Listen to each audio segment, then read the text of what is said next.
Thank you all for coming to today's press conference and rally on behalf of Marvin Lewis Booker. My name is Gerald Kilmer. With me is Mari Newman, and our law firm, Kilmer, Lane & Newman, is proud to represent the Booker family in this tragic event to seek justice for Marvin Lewis Booker. Less than 1 hour ago, we filed a lawsuit in the building behind us to secure a remedy, to enforce the law, because nobody in the city of Denver would enforce the law for the Booker family. We were forced to file this lawsuit because every time we petitioned our government and requested that justice be pursued because of the tragic death on July 9th, 2010 of Marvin Booker, doors were slammed in our face. We asked the mayor of the city to help. The mayor gave us nice words, but no action. We asked the city attorney to help, at least show us some evidence of the events of early morning of July 9th, 2010.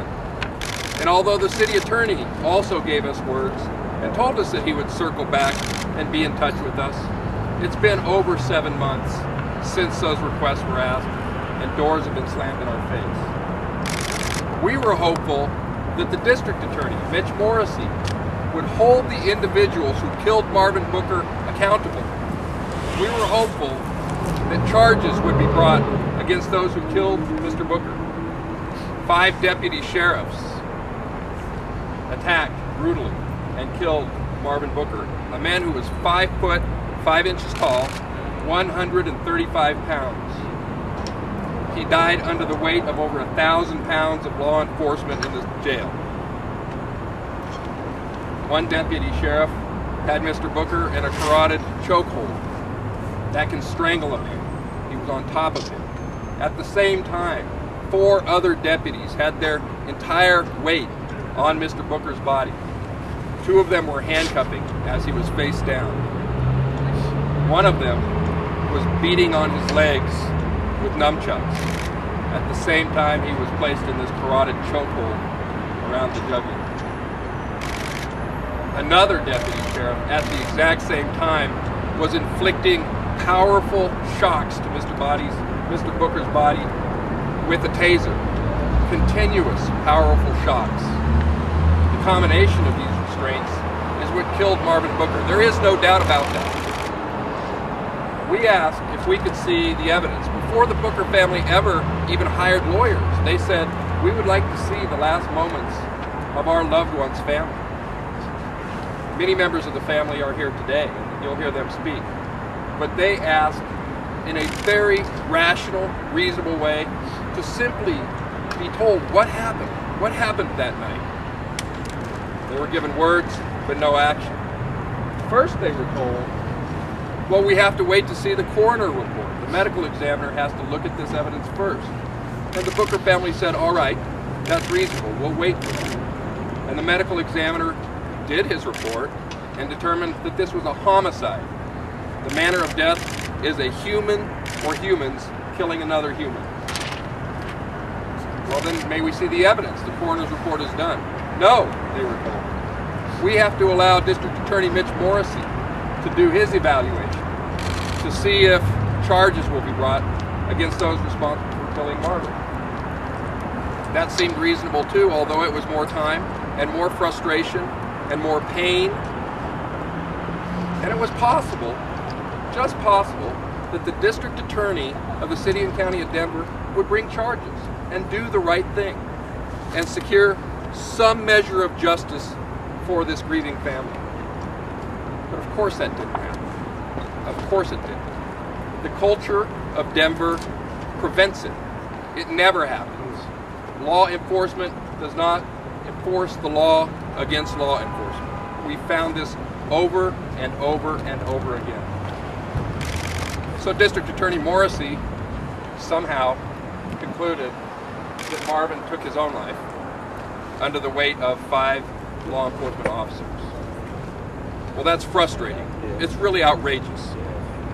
But at least it was time that we could see the evidence. But we were told, no, you can't see the evidence. All of these events were taken down on camera in the new jail, which we're standing right out in front of right now.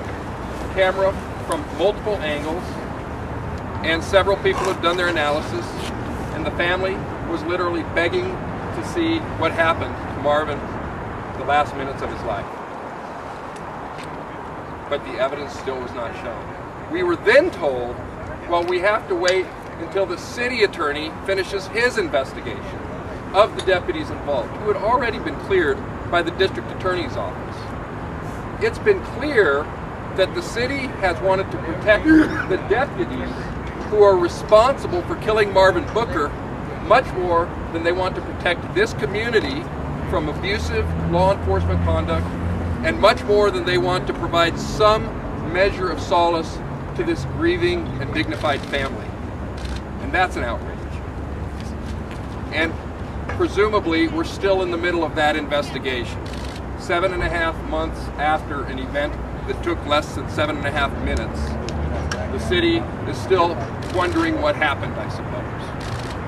And it's only because this door has been slammed that the family has taken it upon themselves to enforce the law.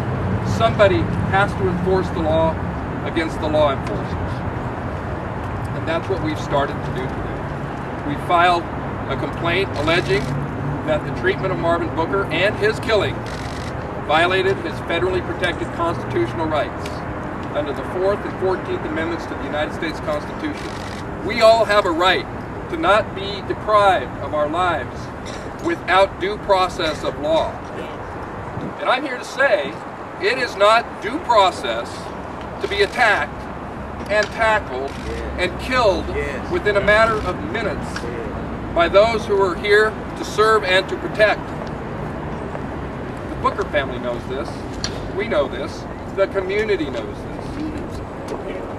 This lawsuit is seeking to enforce Marvin Booker's rights and the rights of his family, of course. But we are tired of this happening in Denver. If this were simply a one-off, where Mr. Booker was killed and they could say, how could we foresee such a thing? That would be one thing. But we all know of Ismael Mena. We all know of Frank Labata. We all know of Paul Childs. These are individuals who have been killed by Denver law enforcement. We know Emily Rice was killed by Denver law enforcement. This lawsuit details dozens of examples of excessive force and police brutality engaged in by the law enforcement officers that are in the Department of Safety in Denver. It's not a one-off. We've seen it on camera. Many times the excessive force of police brutality has been captured on camera. Mr. D. Herrera's example comes to mind immediately. But nothing is done. Nothing's done about it. The city in Denver keeps on keeping on, business as usual, as if it ain't broke, don't fix it. But this lawsuit announces it's broke. Yes, sir. And it needs fixing. And that's what we're fixing to do. Because nobody else will do so. Nobody will do so. So, we're seeking the evidence and we're seeking justice. And that is what the lawsuit seeks that we have just filed. We brought several copies. We have brought several copies of the lawsuit, which I think powerfully illustrate Marvin Booker's dignified life. He was a beautiful man. Nobody deserves this type of treatment. Don't get me wrong on that. But Mr. Booker was a man of God. He was a good man. He was arrested on the most trivial of infractions. In fact, the city won't even come clean as to why he was in the jail in the first place. But anybody who goes to jail should not die. That's right. That's right. People should not die in the Denver jail, but they keep dying. Mr. Booker's family, many members, have come to Denver on multiple occasions. They came out soon after Marvin's death in order to try to investigate these events. Many doors were slammed in their face. They returned to their respective homes across the country. They've come from Nashville and Memphis, Tennessee, They've come from Kansas City, Missouri. They've come from Philadelphia, Pennsylvania. There are obviously many supporters of the Booker family and this cause in our community in Denver, Colorado. And they've gathered several times at considerable expense merely to seek answers and some measure of justice. And again, we are fortunate to have several members of his family, who I will introduce to you now, that have come out. And some of them, I think, are going to say a few words. I'm very pleased and honored to introduce you to Marvin's mother and father. Standing behind me, the Reverend Benjamin Booker Sr. and Roxy Walton. These are two beautiful people who have obviously and understandably been grieving continuously since Marvin's death. Two of Marvin's 5 siblings are with us again today. The Reverend Calvin Booker, to my behind me to my right, and the Reverend Spencer Booker is almost directly behind me. Marvin has 3 other siblings who were not able to make the trip again out to Denver on this event, but his sister Elizabeth is in Philadelphia, and he has brothers Benjamin Jr. and Bishop David Booker, both of whom are still in Tennessee today. I'm going to yield the microphone now to the Reverend Benjamin Booker Sr., a very prominent leader in the religious community in the South, who's had a lifetime of commitment to civil rights, and who would like to say a few words to you at this point. Reverend Booker.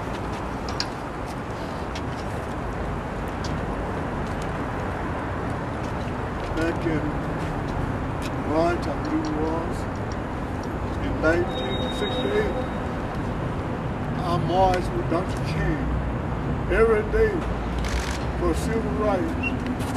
And if you go to Memphis today to the Civil Rights Museum, you'll see my picture there with a number across the chest.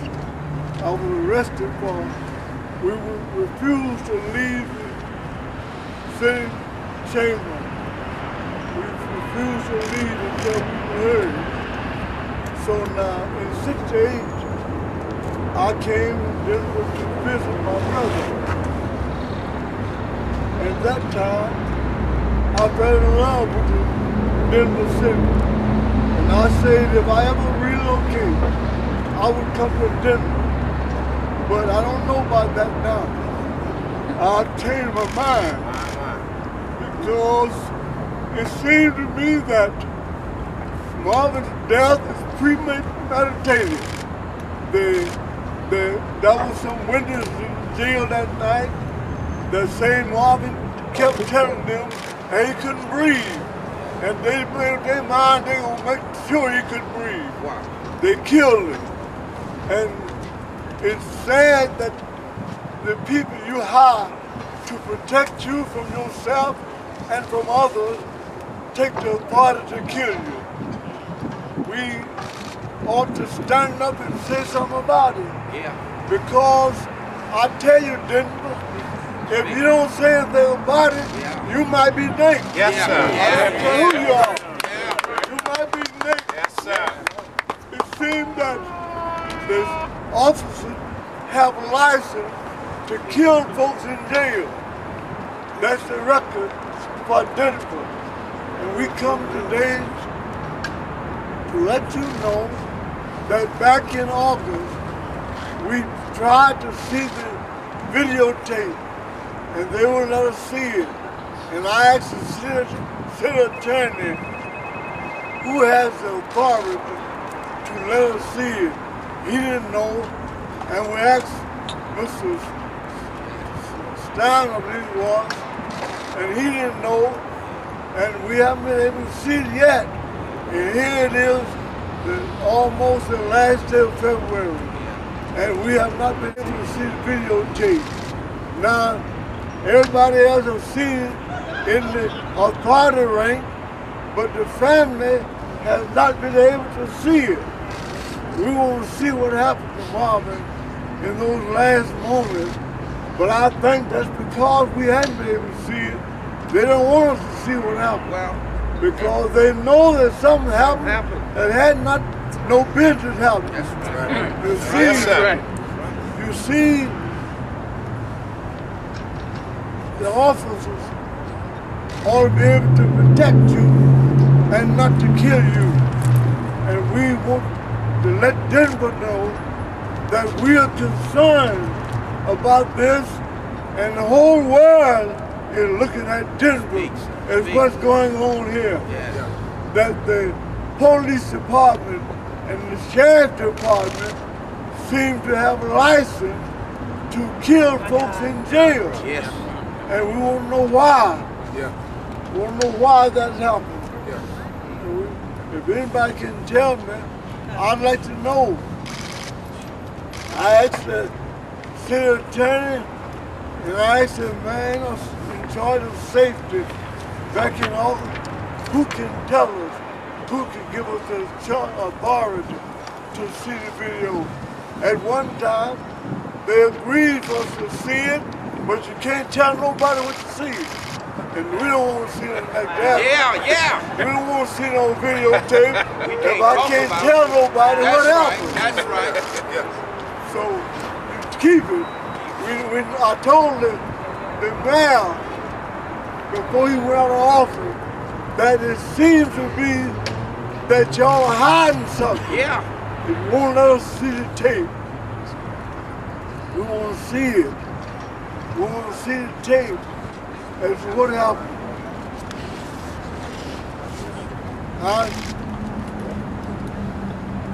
That was my son.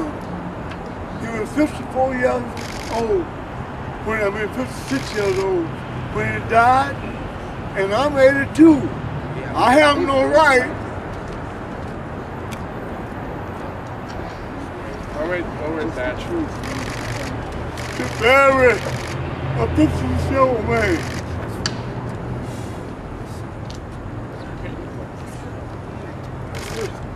All right, Dad. Good. Thank you, sir, for speaking up.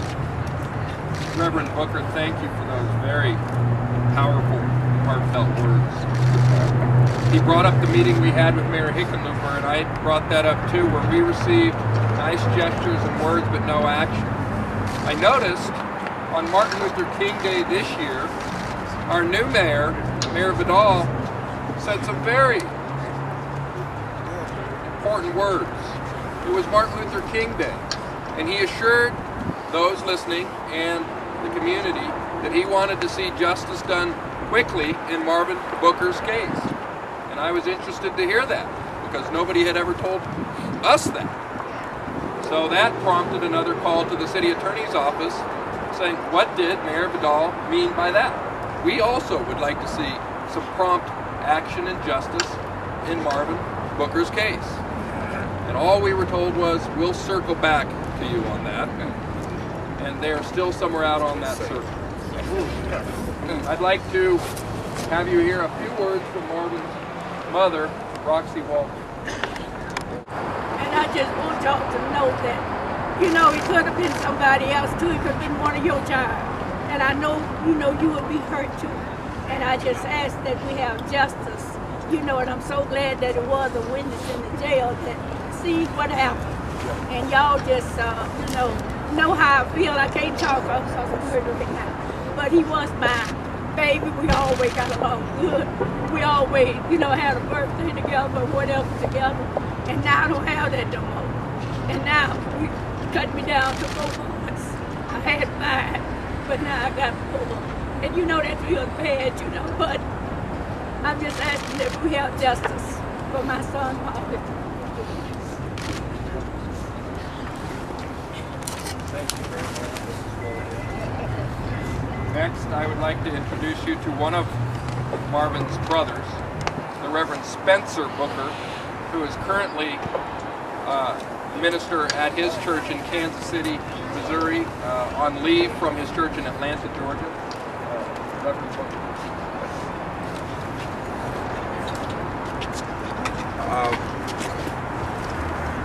First of all, I want to thank the Denver community for the support and you have given my mother, my father, my brothers and sisters.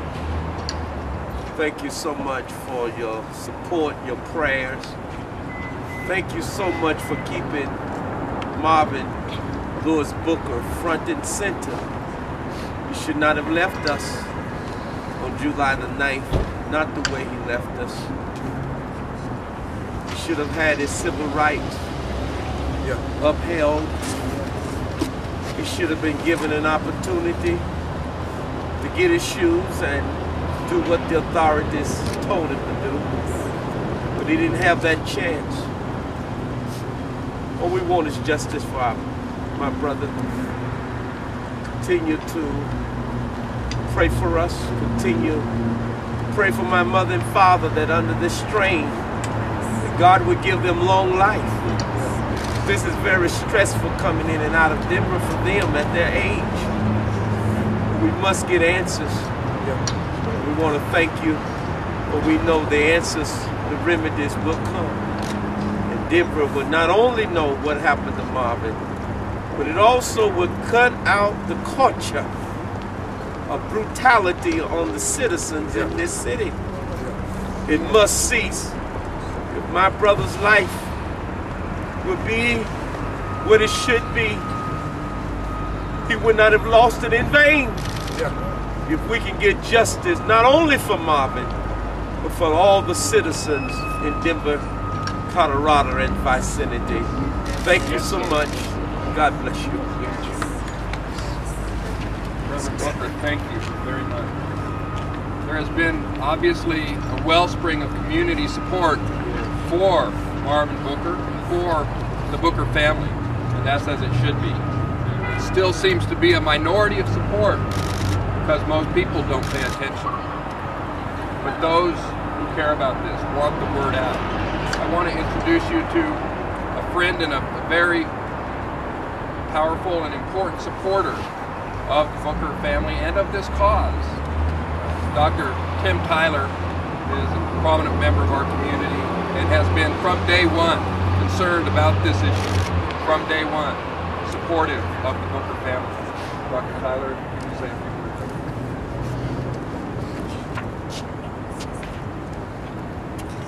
We stood here 7 or 8 months ago and stand here today with the Booker family.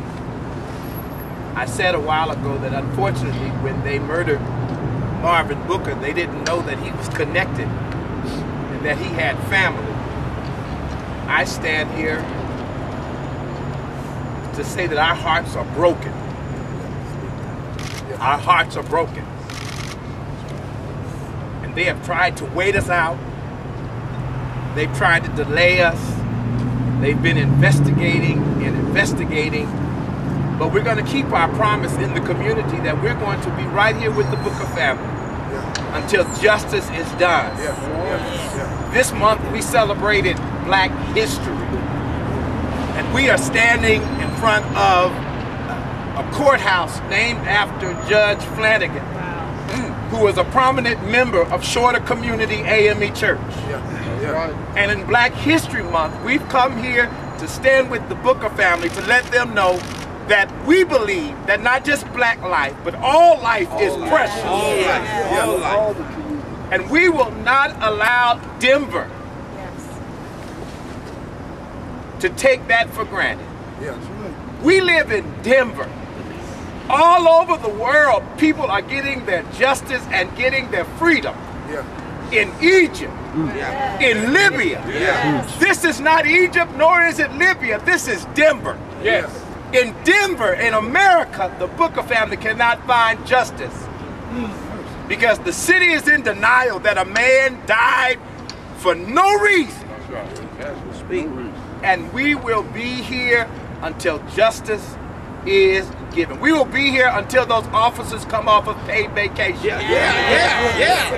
We will be here until Gary Wilson decides to come out of his office and give us the verdict on what they've investigated. And then we're going to be here after that if the verdict ain't right. So we just want you to know that we are standing firm with the Booker family. We are all Bookers. And we will be here until our brother Marvin gets justice. That's right. That's right. Thank you, Dr. Tyler. Thank you for your patience. I want you to hear from another of Marvin's brothers, Reverend Calvin Booker, who's with us here from Tennessee. Reverend Booker. Good morning. I'd just like to say, to piggyback off of Reverend Tyler, that we all Bookers, and to know Marvin, you would have to love him. Because Marvin's always provide humor in any bad situation. And even today, I believe Marvin looking down, and he's being very proud. And yet he is yet looking on Denver with a frown, saying, when are you going to stand up and represent this community? So to Denver, Colorado, I would love to say, you all stand up. Yeah. Like Reverend Tyler said, if they stand up in Egypt, they stand up in Libya, why are you all not standing up here in Denver, Colorado, in the United States of America, where we're supposed to be the land of the free? Yeah. So stand up, Denver. Yes. And again I say, to know my brother Marvin, you would have to love him.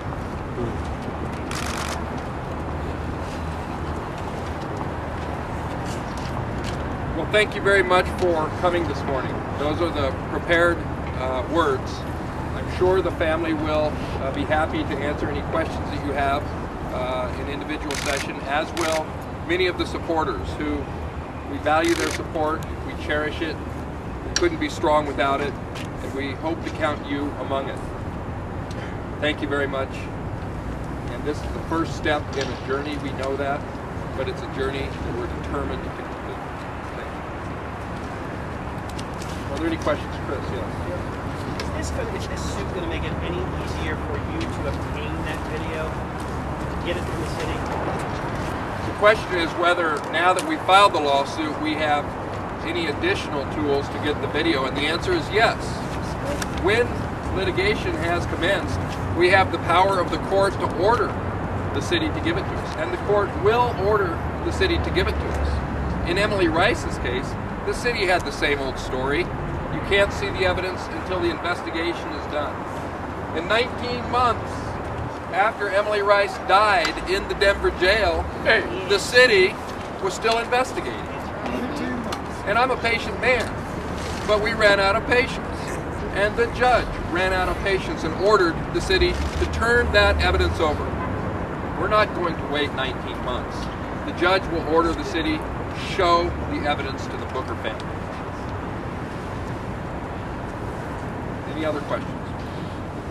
Does this lawsuit specify a certain amount of money that you guys are asking for? The lawsuit does not specify any amount of money. The family has not demanded any amount of money. The family is demanding justice. And whatever a jury in Denver, Colorado considers fair, this family will be satisfied, because the jury is the people. It's not the government. And we are confident that a jury will understand the importance of the case. What's the status of the deputies that were working against the 5 deputies? Are they still on paid administrative leave? The status of the deputies, as far as we know, because nobody tells us anything, is, as Dr. Tyler so beautifully explained, they're on paid vacation, as far as we can tell. The rights of the deputies have been respected tremendously. They're not working, but the taxpayers are paying, and the Booker family is left out in the dark. Do investigations take too long in the city of Denver? I mean, you brought up the Emily Rice case. It seems like it's fairly routine for them to say, we're investigating, we're investigating, we're investigating. In the meantime, people grow impatient. It seems like you've grown impatient. It's a cover-up. Denver has decided that if they say we're investigating, and they could say that forever, then nobody can see what they're doing. It's part of the whitewash in these police brutality cases. It is encouraged by and tolerated to have this culture of brutality. And nobody will look into it because the city slams the door. They say they're investigating. There's no evidence that they're investigating anything. Thank you very much.